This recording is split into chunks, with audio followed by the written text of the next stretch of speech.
سورۃ الفاتحہ کے فضائل تو آپ نے کتابوں میں بے شمار پڑھی ہوں گی، مگر میں آپ کو اپنی زندگی کا ایک بہت خاص اور مجرب ترین عمل بتانا چاہتا ہوں۔ سورۃ الفاتحہ نبی کریم صلی اللہ علیہ وسلم، آپ کی ایک حدیث مبارکہ میں ہے کہ نبی پاک صلی اللہ علیہ وسلم نے حضرت ابو سعید بن معلا ان کو حضور نے فرمایا، کیا میں تمہیں قرآن کی اس عظیم سورت کے بارے میں نہ بتاؤں؟ تو اس میں حضور نے سورۃ فاتحہ ہی کے متعلق بتایا۔ اور ایک حدیث میں حضرت انس بن مالک رضی اللہ تعالیٰ عنہ سے کہ نبی پاک صلی اللہ علیہ وسلم ایک سفر میں کسی منزل پر رکے تو ایک آدمی آپ کے پاس آیا تو آپ نے اس کی طرف توجہ فرمائی اور فرمایا، کیا میں تمہیں قرآن کی سب سے زیادہ فضیلت والی صورت نہ بتاؤں؟ تو پھر آپ نے اس کو الحمدللہ رب العالمین پڑھ کر سنائی جون سی ہے۔ اسی طرح حضرت عبداللہ بن جابر رضی اللہ تعالیٰ عنہ سے روایت ہے کہ نبی کریم صلی اللہ علیہ وسلم نے مجھے ایک مرتبہ فرمایا کہ اے عبداللہ بن جابر، میں تجھے قرآن کی بہترین صورت نہ بتاؤں؟ پچھلی حدیث میں تمہیں سب سے زیادہ فضیلت والی صورت بتاؤں جون سی ہے، اور اس سے پچھلی حدیث کہ میں تمہیں قرآن کی اس عظیم صورت کے متعلق نہ بتاؤں؟ اور دوسری حدیث جو میں نے آپ کے سامنے بیان کی، اس میں حضور نے فرمایا کہ میں تجھے قرآن کی سب سے فضیلت والی صورت نہ بتاؤں؟ اور اس حدیث میں حضور نے فرمایا، اے عبداللہ بن جابر، کہ میں تمہیں قرآن کی بہترین صورت نہ بتاؤں؟ تو پھر میں نے عرض کیا کہ ضرور بتائیے، تو آپ نے فرمایا الحمدللہ رب العالمین، اور پھر آخر تک پوری صورت حضور نے فرمایا پڑھا کرو۔ مسند احمد شریف کی حدیث ہے۔ بہرحال یہ جو صورت ہے اس کے متعلق ایک حدیث میں آیا ہے مشکات شریف کی کہ نبی کریم صلی اللہ علیہ وسلم نے فرمایا فی فاتحۃ الکتاب شفاء من کل داء، کہ سورہ فاتحہ میں ہر بیماری کی شفا ہے، ہر بیماری کی شفا ہے۔ اور میں نے بندہ ناچیز نے اپنی زندگی میں سورۃ فاتحہ کو بلا مبالغہ ایون اپوائنٹ %، ایگزاجریشن، بلا مبالغہ 10 لوگ نہیں، 100 لوگ نہیں، 1000 لوگ نہیں، کم و بیش 1,00,000 سے زیادہ لوگوں کو پچھلے 30-35 سالوں میں جو لوگ اپنے مسئلے مسائل لے کر آتے تھے، کیونکہ بیماروں کی ایک طویل قطار ہوتی تھی اور آج بھی ہے، تو میں ان کو جس میں کینسر کے مریض، کڈنی کے پیشنٹ اور ایسے خوفناک اس میں پریشانیوں میں مبتلا لوگ، تو میں ان کو سورۃ فاتحہ کی اجازت دیتا تھا، جو بندہ ناچیز کو اپنے سلسلے میں اجازت ہے، اور مختلف بزرگوں سے بھی اجازت ہے کہ جو شخص فجر کی سنت اور فرضوں کے درمیان میں بسم اللہ کے وصل کے ساتھ سورۃ فاتحہ جو ہے اس کو 41 مرتبہ پڑھے گا فجر کی سنتوں کے بعد۔ ایک بوتل میں پانی لے لے، سنتیں پڑھنے سے پہلے پانی پاس رکھ لیں،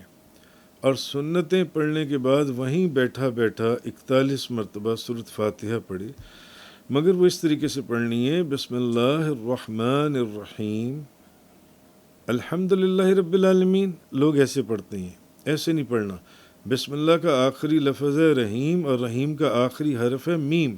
اس میم کو الحمد کے لام کے وصل کے ساتھ آپ پڑھیں، بسم اللہ الرحمن الرحیم الحمدللہ رب العالمین۔ اب آپ سانس لے لیں، مگر یہاں سانس نہیں لینا، بسم اللہ الرحمن الرحیم، سانس لیا الحمدللہ رب العالمین، نہیں، ایسے نہیں آپ نے پڑھنا ہے، کیونکہ اس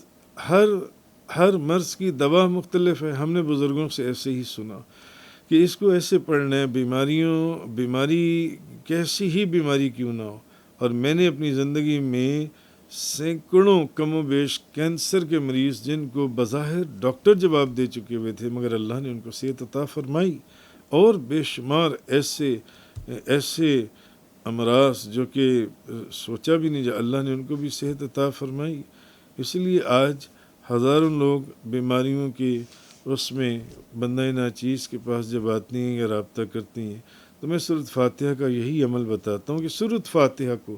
فجر کی سنتوں کے بعد 41 مرتبہ پڑھنا ہے فرض پڑھنے سے پہلے، اور 41 مرتبہ ایسے ہی پڑھنا ہے بسم اللہ الرحمن الرحیم الحمد للہ رب العالمین، یعنی بسم اللہ کے رحیم کے اوپر آپ نے رکنا نہیں ہے، سانس نہیں لینا، آپ نے وقفہ نہیں کرنا، آپ نے پڑھتے چلے جانے میم کو الحمد کے لام میں ملا کر بسم اللہ الرحمن الرحیم الحمد للہ رب العالمین۔ اب آپ بے شک سانس لے لیں۔ الرحمن الرحیم مالک یوم الدین ایاک نعبد و ایاک نستعین اہدنا الصراط المستقیم صراط الذین انعمت علیہم غیر المغضوب علیہم ولا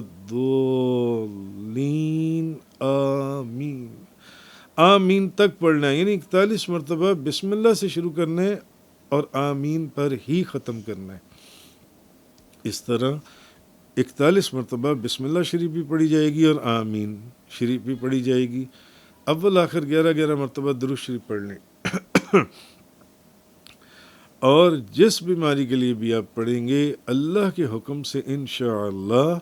آپ کو اس سے صحت اور تندرستی اور شفا حاصل ہوگی انشاءاللہ، مگر اس کی شرط یہ ہے کہ اسپیشلی جو پہلے 40 دن ہیں اس میں ایک ناگاہ نہیں ہونا چاہیے۔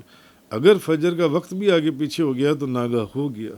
اس لیے پہلے 40 دنوں میں ہر صورت میں یہ فجر، اگر آج فجر کا وقت، جیسے آج فجر کا وقت تھا 5:05 جون سے 5:06 آج فجر کا وقت تھا، تو اس سے فجر کے وقت کے بعد یہ جون سے فوراً آپ 2 سنتیں پڑھیں اور اس کے بعد آپ وہیں بیٹھ کر 41 مرتبہ اس طریقے سے سورۃ فاتحہ پڑھیں۔ اول آخر 11 مرتبہ درود شریف، درود خضری پڑھ لیں، کوئی سا درود پڑھ لیں، ورنہ درود شفا پڑھ لیں۔ اللہم صلی وسلم علی سیدنا محمد النبی الامی الکریم بعدد کل داء و دواء و بعدد کل علت مرض و شفا۔ اے اللہ ہمارے نبی کریم امی محمد صلی اللہ علیہ وسلم پر درود و سلام بھیج، ہر بیماری اور اس کی دوا کی تعداد کے برابر، ہر مرض کی علت اور اس کی شفا کی تعداد کے برابر۔ تو آپ یہ والا درود پڑھ، ورنہ کوئی سا درود پڑھ لیں، جون سا درود آتا ہے پڑھ لیجئے، آپ درود ابراہیمی پڑھ لیں، مگر سورۃ فاتحہ کی اول آخر 11 مرتبہ درود شریف اور فجر کی سنتوں کے بعد اور فرضوں سے پہلے پڑھ کر پاس ہی پانی رکھ لیں، اس پانی کے اوپر دم کر دیں،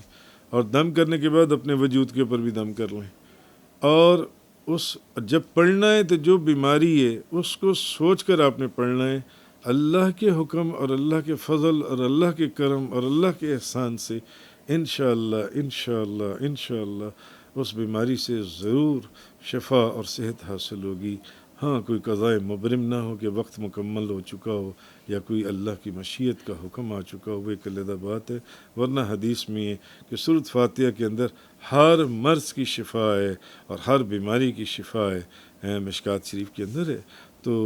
یہ عمل میں نے دیا اور لاکھوں لوگوں نے اس کو پڑھا، اور پھر میں نے دیکھا کم و بیش الحمدللہ رب العالمین، میں نے اپنی زندگی میں دیکھا 10 میں سے 9 لوگوں کو کم و بیش اللہ نے صحت اور تندرستی عطا فرمائی۔ بہرحال اور مگر بزرگوں نے لکھا ہے کہ جس شخص نے اس کو پڑھنے پر مداحمت کر لی وہ شخص جو بھی چاہے گا وہ پالے گا۔ اگر وہ فقیر ہے تو اللہ تعالیٰ اس کو مالدار کر دے گا، اگر وہ مقروض ہے تو اس کا قرضہ ادا ہو جائے گا، مریض ہے تو اللہ اسے بہت جلد شفا دے گا، کمزور ہے تو اللہ اس کو قوی اور زور آور کر دے گا، اگر اجنبی ہے تو لوگوں میں عزت اور شرف کا مرتبہ پائے گا جو قیاس و وہم میں بھی نہ ہو، عالمی علوی اور سفلی ہر جگہ محبوبیت حاصل ہو، ہر شخص اس کی بات سنے اور اس کا ہر کام مقبول ہو، اور دشمن اس سے خوف کھائیں گے اور دوست اس سے محبت کریں گے۔ جب تک اس 41 مرتبہ پڑھنے کی مداحمت کرتا رہے گا، وہ کتابوں میں لکھا ہے اور تفسیروں میں لکھا ہے اور بزرگان دین کے اوراد و وظائف میں لکھا ہے، اللہ تعالیٰ کے امن میں رہے گا۔ صرف بیماری نہیں، جو بندہ جس مقصد کے لیے بھی اس کو پڑھے گا اللہ تعالیٰ اس کو صحت اور تندرستی اور شفا عاجلہ کاملہ فاضلہ عطا فرمائے گا۔ اس لیے اس سورۃ فاتحہ کو جو میرے موریدین یا ملنے والے دوست ہیں ان کو تو اجازت ہے پڑھیں، لیکن یہ بہت کمال عمل ہے، اس کو آپ اپنے وظائف کے اندر شامل کر سکتی ہیں۔ وآخر الدعوانا ان الحمد للہ۔